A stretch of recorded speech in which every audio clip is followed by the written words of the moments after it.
Hello, hi everyone. I'm Sanjay Gupta and I welcome you on Skill Horizon YouTube channel. So, you are watching day 18 of 100 Days Salesforce Hands-on Challenge, and we are Skill Horizon, we are Trailblazer Workforce Partner. So, before I start the challenge, just wanted to share one thing. If you or anybody in your circle, if they want to become job ready and they want to do trainings and internships in Salesforce, ServiceNow, Cybersecurity, so you can share this website link to them and they can just join our training programs and become job ready. So we are running those online, offline. We are providing knowledge into different areas, so they can explore the courses there. So these are the three steps learning approach that we apply. So we focus on concepts, we focus on hands-on learning, along with we focus on the real-time project implementation, so that whatever concepts and hands-ons you are doing, so you can combinedly relate them and build a end-to-end project. So these are the QR codes that you can scan and you can follow us.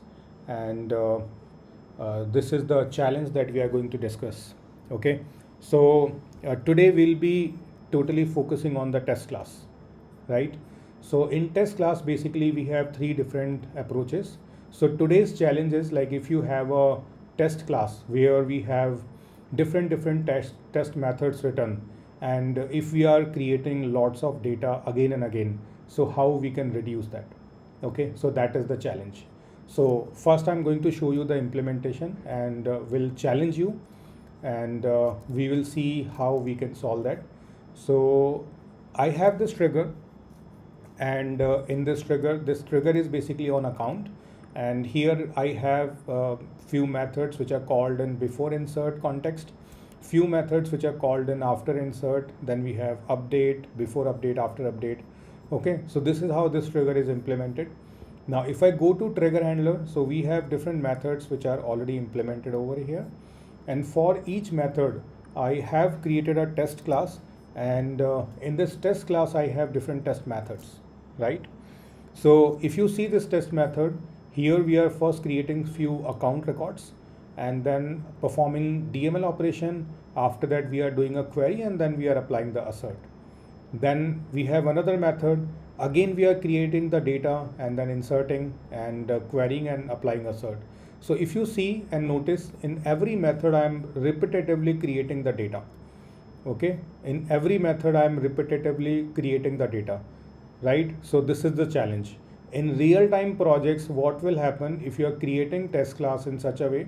So it is recommended to reduce the number of lines which you are repeating. And how we can do that? For that, we need to implement the test class with the help of @test setup annotation. Okay, so this is the challenge for today.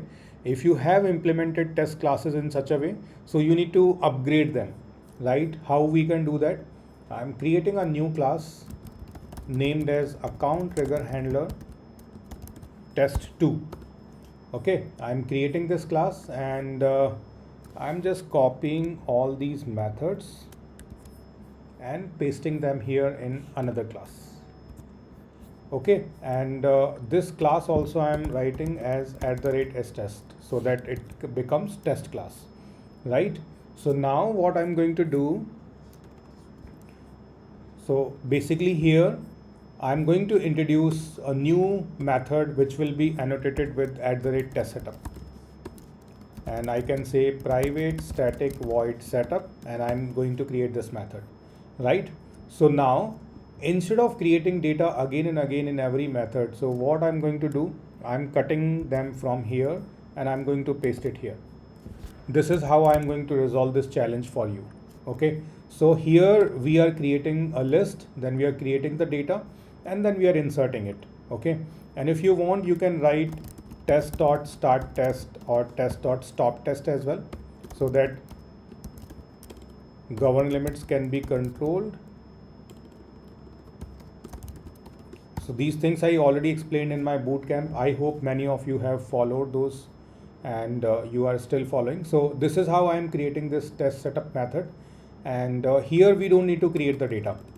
Now how it will be working? So basically here we are creating the data. So once it is created, so you just need to directly query and then you can validate. So this is how you will be implementing this test method. Now for this method, what we are doing, we are populating industry as media. Okay, but above we are not populating it. So I'm going to merge it. So I'm going to remove it from here. I'm cutting it, and what I'm going to do here, I'm going to set industry as media. So for another method, I'm just implementing this requirement like this, so that whenever I will be running this test class, so first of all, whenever you will be running this test class, this test setup method, the method which is annotated with @test setup, will be executing in first place. Once it is executed, then all these methods which are available below, they will be executing. So once it is executed, so your description will get updated, and rating will get updated. So you can just compare the rating, because here industry we already populated. And I have one of the method where if industry is media, then rating will be becoming hot. Okay. Now with this method, so here what we are doing, we are creating a count, and context will be created automatically, so that size we are checking. So I can remove this as well. So this part will also be covered automatically. Okay, so you can see how I just reduced the length of the method, and the code that we are repeating again and again, I just removed that, and in this setup method I am just creating the data once, and through that all these methods will be working fine. Right, so this is how you can implement this @test setup annotation in the test class, and basis on that you will be able to implement other classes. Right, now this is for update. So here what you can do, we need this data where industry should be education, not media, because through update we are going to do that. So what I'm going to do here, I will be creating few more records. Okay, I will be creating few more records, and here I'm just populating education. So my 5 records will be having industry as media, and 5 records will be having industry as education. Now here, like in this method, there will be no change required, because we are just checking description. And here we can say like total 9 records, or if you verify 5, that is also fine. Then we are getting rating. So here rating will be updated for those records where industry is media. So we can apply a where clause. So where industry equals to media. So it will query only those accounts where industry is media. So on those records rating will be compared. Okay, and I hope everybody knows whatever data we are creating in the test class, that will not become part of the org. And wherever we are applying the query, so it is querying only the data which is available above in the setup method. It will not query the data which is available in the org. Right, so this way we can modify. And here also I am just removing this part. Okay, and I need to implement a list of account. So here also I'm going to query the data, and I'm going to just have this query here.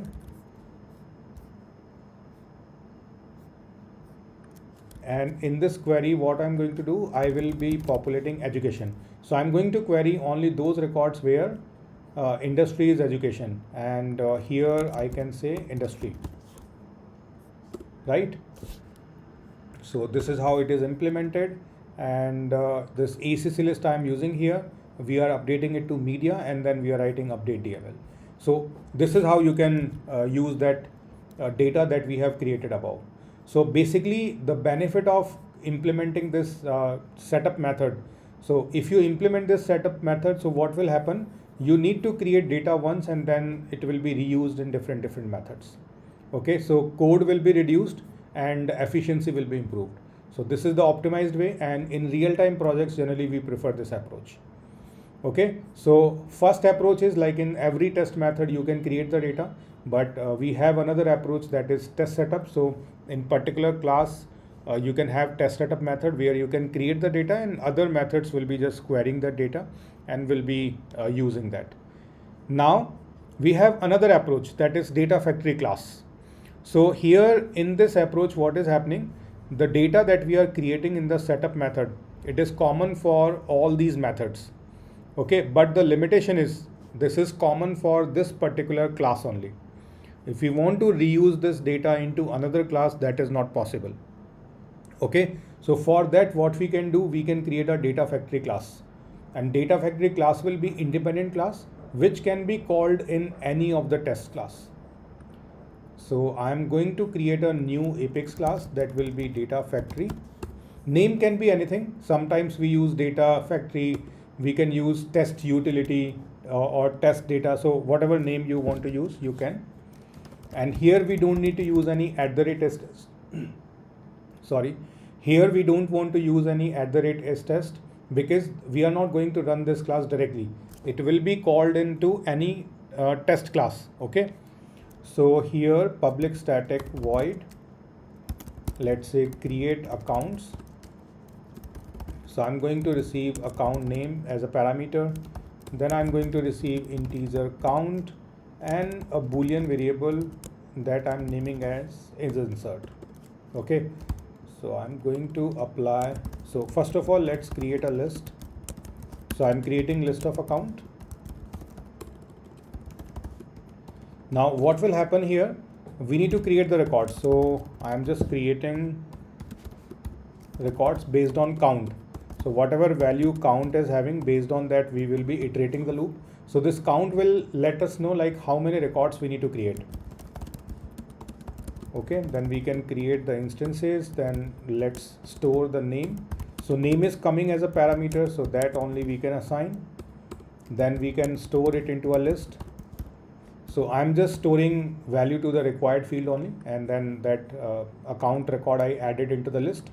And once it is completed, so what I'm going to do, I'm applying if condition and checking value of is insert.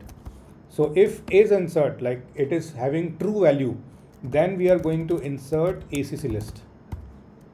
Okay, then only we are going to insert it ACC list, and at last what we can do, we can write return account list.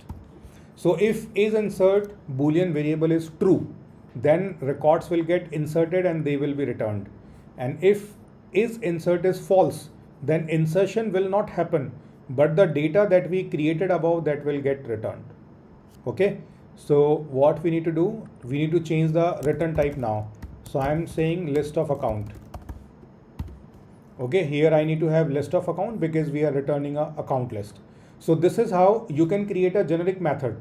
Now in this data factory class, you can create any number of methods that will be for account creation, contact creation, opportunity creation, or any custom object related records you can create. So any type of combination you can have in this data factory. Now wherever in test class it is needed, so what you can do, you can simply call this there, right? You need to simply call this method. So how we can do that, I'm just saving this code.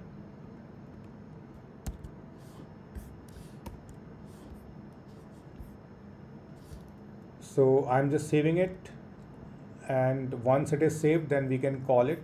Yeah, it is saved now. So what I'm going to do, so the test class that I created with name test2, in that I'm going to call.